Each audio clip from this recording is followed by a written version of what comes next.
It was the dawn of civilization.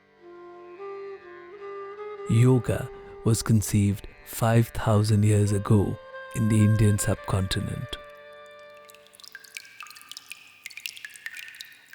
By the 8th or 9th centuries BCE, a collection of beautiful verses called the Upanishads were composed. These verses crystallized deep philosophical ideas which were to last forever. Yoga was fundamental in the vision of life contained in these.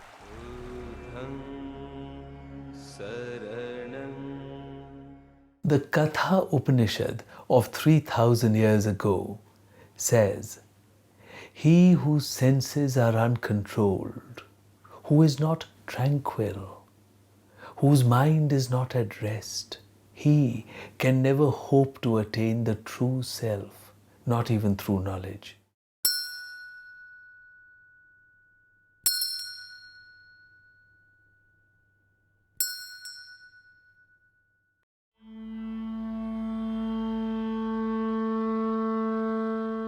The Katha Upanishad also says, "The Supreme, being formless, cannot be discerned by the senses. Hence all knowledge of the eternal must be acquired by the more subtle faculties. These are developed only through the purifying practice of meditation."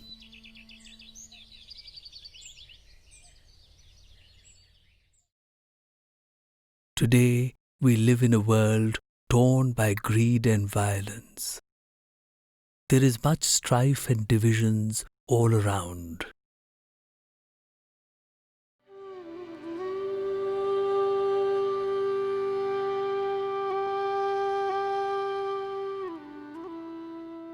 The ancient science of yoga has perhaps become more relevant in the modern world than it was ever before. The first step towards world peace is the creation of peace within each person. It is through the transformation of individuals that the world would be changed. Each person should grow in the understanding of his true self and develop compassion.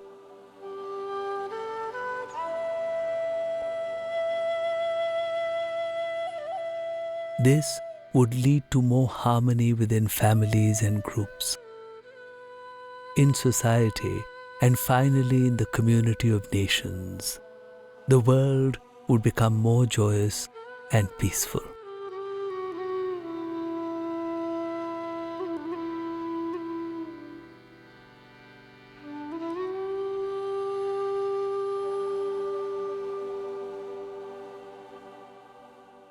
The biggest question that is asked by the research scientists today is, how does it happen? Modern science has its eyes outward. It is always looking at someone else, something else, or someplace else. The yoga drishti, the yogic perspective has always been inward, looking at one's own self, understanding who we are, understanding the answer to the question, ko ham, who am I? In recent times, science and spirituality have been separated. This was not so in ancient times. Yoga is the challenging study of consciousness itself, understanding one's body, understanding one's emotions, understanding one's mind, and beyond that, understanding one's true self.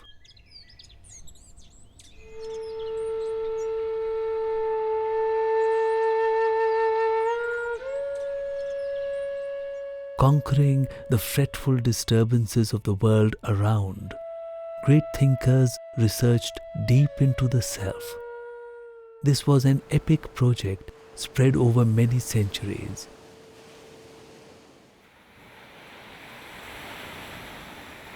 A science of life was developed.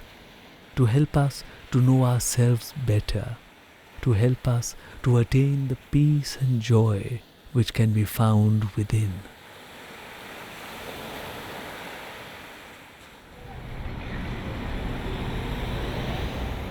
We live amid much turmoil and confusion in the material world.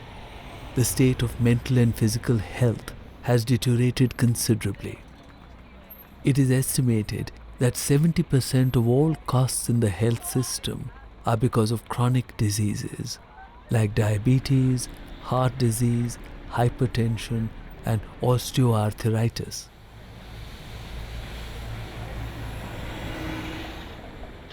There are hardly any permanent solutions to these, from either medicinal therapy or surgery.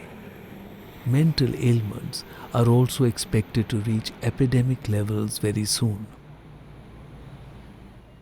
What's happened in the Western world is that we have been very good at pursuing the outer material, media-based world, but we have lost our connections to a great extent with the inner world of consciousness and direct perception.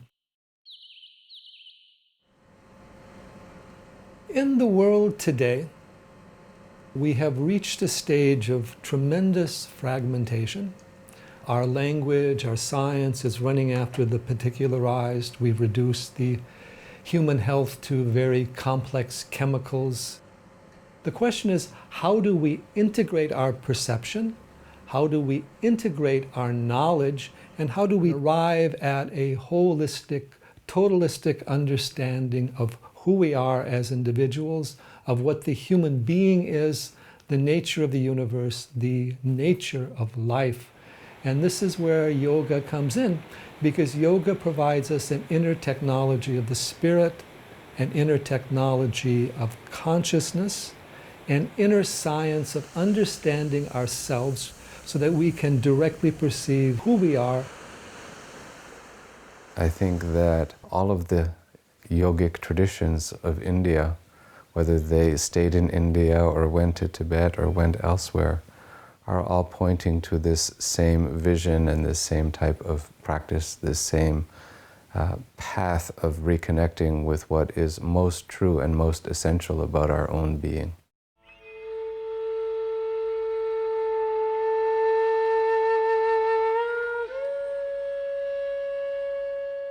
Yoga takes us to awareness, true self-awareness.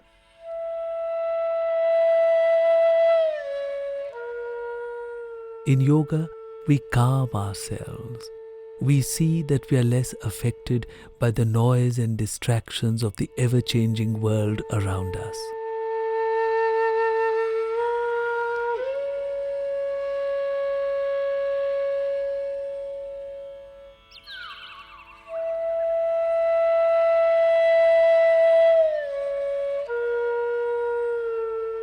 We normally lead our lives controlled by our bodies, by our emotions and by our minds. We do not even live in the moment. Our minds are constantly occupied by thoughts of the past and of the future. Yoga brings us to the moment in which we live.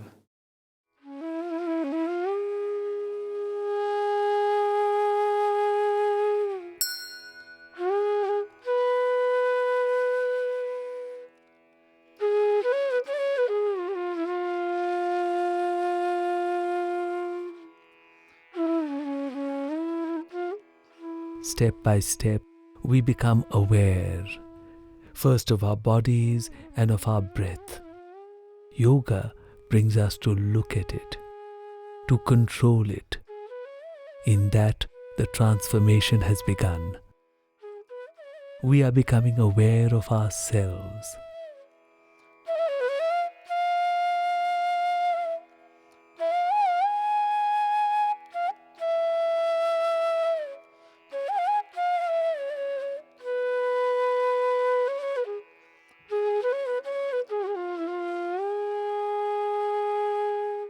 From there, we go to an awareness of the mind. Yoga and ancient Indian thought do not consider the mind to be consciousness itself. The mind is in many ways like our body. We have to see it. We have to be aware of it. Ancient Indian texts point out that the mind is like a monkey which jumps about. It flits from thought to thought, and we usually have no control over it. In yoga, we become aware of it. We step aside to become an observer, to see what the mind is doing. We are no longer carried away by the fluctuations of the mind. The Yoga Sutras, written by an ancient sage called Patanjali, say that yoga is a state of chitta vritti nirodha, a state where the waves of perceptions of the mind have been stilled. That is the purpose of yoga. It takes us to a state where the ever-changing perceptions of the world around us do not assail our consciousness. When the constant fluctuations of the mind have been stilled, a state in which we may be able to direct our consciousness in a search for what is true and lasting.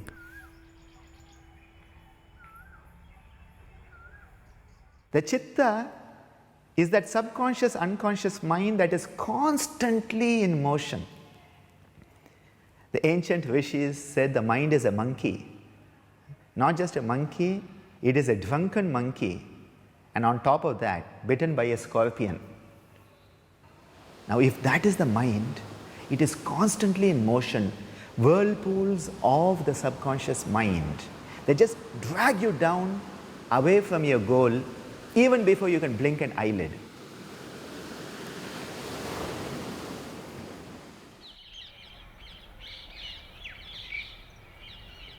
When you do asanas, your mind becomes focused, and when mind becomes focused, it becomes still, and when mind is still, there is no desire, and when there is no desire, you attain happiness. It's all about mind and controlling the mind. It's very hard when your mind is running like a wild horse, unwilling to follow any discipline, and it's very tough to gently take over it, to make it listen to you, to make it follow what you would like it to do. A lot of people practice yoga, but they jump over the foundation of yoga, which is the two main practice of yama and niyama. What that means is the prescription of the yogis of things not to do and things to do. That means the restriction and the observances. Yama niyama basically means a method. It's actually a technology. It's a technique for evolving from the dominance of the animal brain into the conscious use of the human brain. So Patanjali starts, do not harm. How brilliant this is. And from that, the other yamas, the control of the tongue, the control of the sexual desire, the control of greed, the desire to steal, all these things that are natural impulses for survival, necessary for survival in the animal world. He says, control those, restrain those. Yama, that is the first step. Second step, cultivate consciousness. Cultivate the cerebral cortex. Cultivate the prefrontal lobes. That means do something. We often say the yama is no to the lower nature, and the niyama is yes to the higher nature. Then santosham. cultivating contentment, happy with what we have, knowing that we have enough. The modern world is trying to follow through on the promise of ego satisfaction all the way down the line, as far as it can possibly go. Still hoping that at the end of this road there will be some final and perfect payoff. That if we continue to upgrade our phones and continue to have higher definition video quality and continue to have more and more convenient and delicious foods, whether they're nutritious or not, that somehow at the end of the day all of this sensory experience will lead to a lasting state of satisfaction. And we just haven't figured out how to stop, or when to look in a different direction. And this is entirely the promise of yoga practice. You start to become content with whatever you have in life. And suddenly, your husband becomes the best husband, your wife becomes the best wife, your children become the best children, your house becomes the best house, and you become the best you. Your life becomes the best life.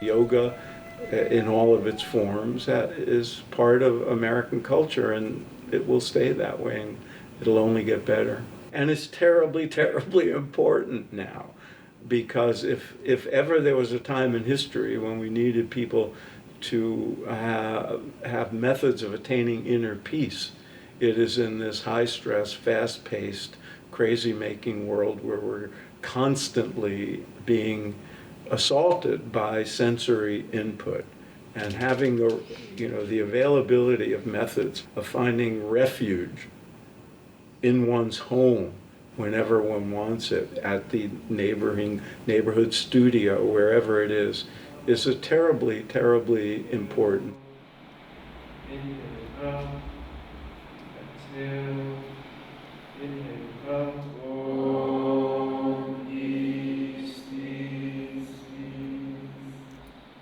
So what yoga does is that it orients oneself in terms of body, mind, and breath. It orients oneself in terms of immediate relationships, clarity with those with whom we work, clarity with family members. Through the stabilization of the mind, the world can be made a wonderful place.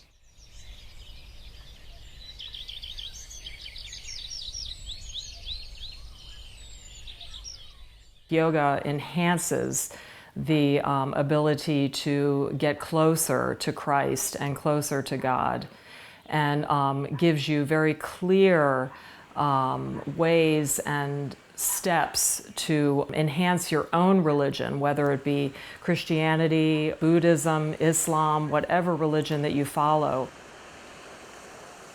Scientific research done in the last 30 to 40 years has confirmed the benefits of yoga. It has been found that it contributes to the health and happiness of people in all walks of life. Further research needs to be done, and yoga needs to be introduced in all branches of education and medicine, and even in the workplace. Yoga has come a long way from the hermitages, the ashrams in the forests, from the caves of the high Himalayas. It is now found as here in a modern hospital. What we started from last year, which was actually part of people who have genetic tendencies towards different conditions, such as diabetes, hypertension. Well, we can maybe prevent those genetic potentialities from becoming actualities. Because our genes are like a loaded gun. The gun is loaded, but whether the trigger is pulled or not, that choice lies with us. Yoga enables us to make the right choice. Yoga research at NIMHANS has shown very impressive results with respect to the biological changes in the brain and other places in the body, which would be conducive for better emotional recovery and also better mental health promotion. When one of the practices of yoga, chanting Om, when Om is chanted, there are some brain regions which actually become quieter. These are the brain centers which actually trigger and provoke emotional reaction. Yoga can help better repair of the brain.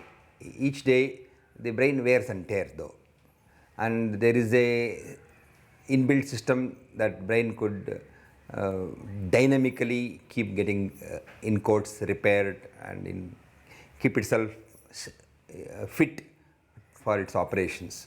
And one of the chemicals that is required for such upkeeping of the brain is called as the brain-derived neurotropic factor. We've demonstrated that practice of yoga produced increases in the levels of the brain-derived neurotropic factor. So which means brain started developing some inherent strength to repair itself. And we have been able to demonstrate that following practice of yoga, their ability to recognize emotions on others' faces actually gets better.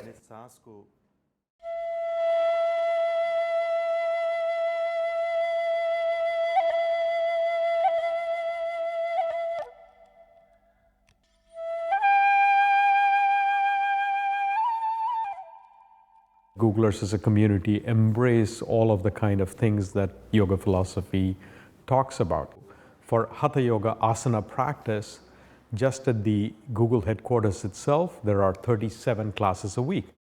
But that is just asana practice. There is also a very popular meditation practice at Google, and it being a search company, the practice is amusingly and delightfully called Search Inside Yourself. And the Search Inside Yourself program is actually the most popular training program at Google, with a long wait list of upwards of 300 people. In a world where strife and conflict have been growing, yoga has proved to be of exceptional value. It has provided solace to prisoners in jails. This ancient science of life is being used to rehabilitate them in society. This partnership between the government of São Paulo and the government of India is a really amazing opportunity to bring the yoga to the women who are facing this condition of vulnerabilities in prison. I strongly believe that the systematic practice of yoga in these places can bring new opportunities and maybe reshape the thoughts to empower themselves. Colombia is a country which has been torn by considerable internal strife for many years. Here, the NGO Duna and Atman Yoga of the Shivananda tradition are among those who are doing remarkable work with yoga. I think yoga is a great tool for changing the world. So if you start little by little, eventually it's going to make a change. Yoga is helping to create peace in minds of juvenile delinquents in rehabilitation centers.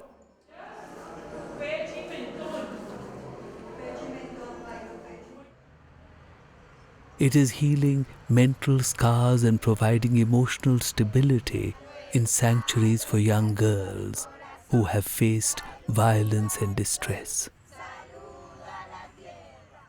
Estas niñas bueno, las condiciones de vulnerabilidad, ellas viven en un entorno social de violencia. El yoga les ayuda a conectar con su paz interior.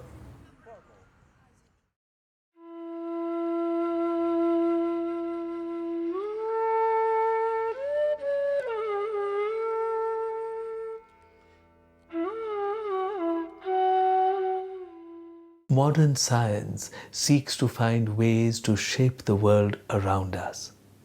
In yoga, it is a victory over the mind, our restless mind, which is sought.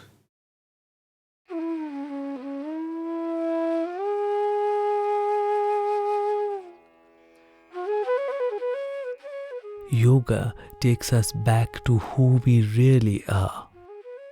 Amid all the noise and clamor of the material world, it takes us to the peace which we can find within ourselves. To a stillness, a state in which we have gained mastery over ourselves.